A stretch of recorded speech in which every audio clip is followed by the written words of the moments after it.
Shahar markazidan 3 xonali kvartira bo'lsa bitta ko'rsatasizmi degan aziz aka-uka, opa-singillarimiz uchun maxsus videomiz bo'ladi. Assalomu alaykum angrenliklar. Angren shahar Kalsoni oldidan 3 xonali 4-qavatda joylashgan 3 xonali kvartirani obzoriga kelganmiz. Videoni boshida narxiga qiziqadigan aka-uka, opa-singillarimiz uchun aytib o'taman. Mana shu uyimiz uchun uy egalari $41,300 narx so'rashyapti. 3 xonali kvartira uchun voy bu qimmat emasmi deb o'ylashingiz mumkin. Ozroq qimmat bo'lishi mumkin agarda mana shu uyimizdagi hamma narsalarni olib chiqib ketilganda. Lekin uyimizni videoni oxirigacha ko'radigan bo'lsangiz, uyimizdagi barcha mebellar qoladigan sharoitda. Ya'ni nima bu ko'radigan bo'lsangiz, videoda hammasi qoladi. Bemalol shundoqqina o'zingiz kiyimlaringizni olib kelasiz, yashaysiz. Qani bo'lmasam obzorimizni boshlaymiz. Kirganimizda mana koridor qismlarimizga bitta e'tibor bersangiz bo'ladi. Patologlarimiz natijnoy patolog, devorlarimiz aboylari chiroyli qilib qo'yishgan, eshiklarimiz ham yangi sharoitda va mana bu joyimizda esa prixoshka, ya'ni nima deydi, shkafchalarimiz bilan birga qoladigan sharoitda, bu ham yangi qilingan ekan. Endi chap tomonimizda mana yuvinish xonamiz bilan, xo'p, hojatxonamiz bitta qilingan ekan. Aristonlarimiz qo'yilgan, chiroyli sharoitda. Devorlarga bitta e'tibor bersangiz bo'ladi. Kafildan qilib qo'yilgan ekan. Hojatxonamiz ham mana shu. Va bundan o'tganimizda esa mana bunaqa katta bitta zal qismimiz kutib oladi. E'tibor bersangiz bo'ladi. Zalimiz ancha katta. Bu stenkalarimiz ham qoladigan sharoit va qandillarga bitta e'tibor berasiz. Mana ko'rib turibsiz. Natijnoy patologlarimiz ilingan, jalyuzi pardalarimiz hammasida bor har bitta uyimizda va bundan tashqari mana e'tibor bersangiz bo'ladi. Mebelimiz Turkiyadan keltirilgan ekan. Uy egalari o'zlari $800 ga yaqindagina qo'ydirishgan ekan. Bu juda ham chiroyli holatda bo'lib turibdi. Devorimiz, patologlarimiz rangiga bir-biriga uyqosh holatda va hatto gilamlarni ham tashab ketadigan sharoitda ekan. Yaqindagina yuvdirib olib kelib qo'yishgani uchun bu yoqqa somasdan mana shu yoqqa taxlab qo'yishibdi. Yangi egalari xudo xolasa kelganda solishadi deb, yangigina ancha katta gilam ekan. Xo'p, bundan o'tganimizda endi shundoq keladigan bo'lsak, kattalar yotoqxonasi ko'rishingiz mumkin. Mana bunaqa shkaflarimiz bor.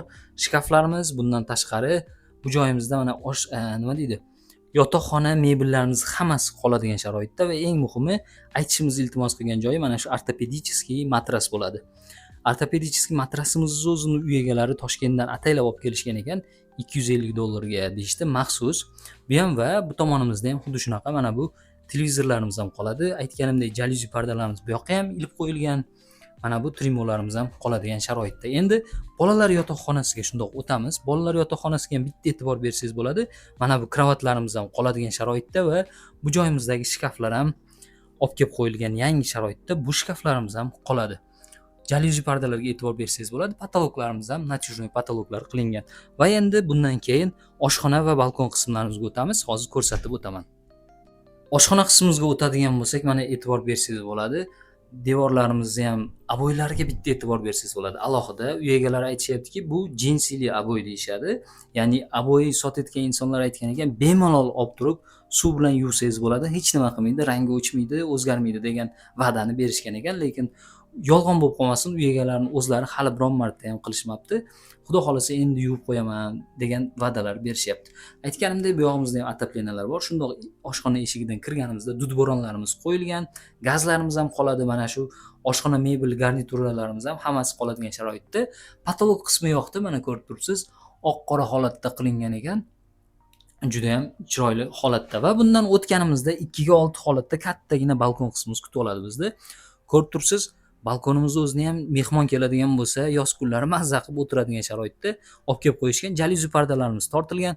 Patologga e'tibor bersangiz bo'ladi. Juda bir boshqacharoq, ruscha aytganda neobichniy tarzda ekan. Xo'p, bu yog'imizda ham xuddi shunaqa mana televizorlar bilan oilangiz bo'ladigan bo'lsa, mana kirmoshinalar bo'ladimi, muzlatgichlar bo'ladimi, hammasi qoladigan sharoitda va aytganimdek 4-qavat bo'lgandan keyin mana devorimiz ancha tinch bu yog'imizda. Kalsoni oldi bo'lsa ham bemalol kelib turib mazza qilib o'tiradigan sharoitdasiz.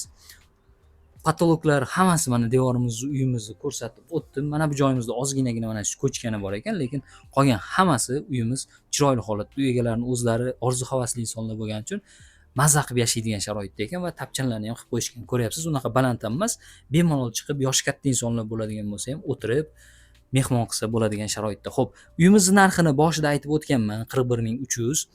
Ko'rganingizdek, arziydimi yo'qmi, bu haqida ham o'z fikrlaringizni yozib ketsangiz bo'ladi. Kolesoni atrofidan 3 xonali kvartira qidirib yurgan tanishlaringiz bo'ladigan bo'lsa, bemalol videomizni ularga jo'natib qo'ysangiz bo'ladi. Ko'rganingizdek, sizni uyaltirib qo'ymaydigan xonadonni obzor qilyapmiz. Aytganimdek, o'zingiz fikrlaringizni yozib keting, kanalimizga obuna bo'ling. Bunaqa videolar hali oldinda juda ham ko'p bo'ladi.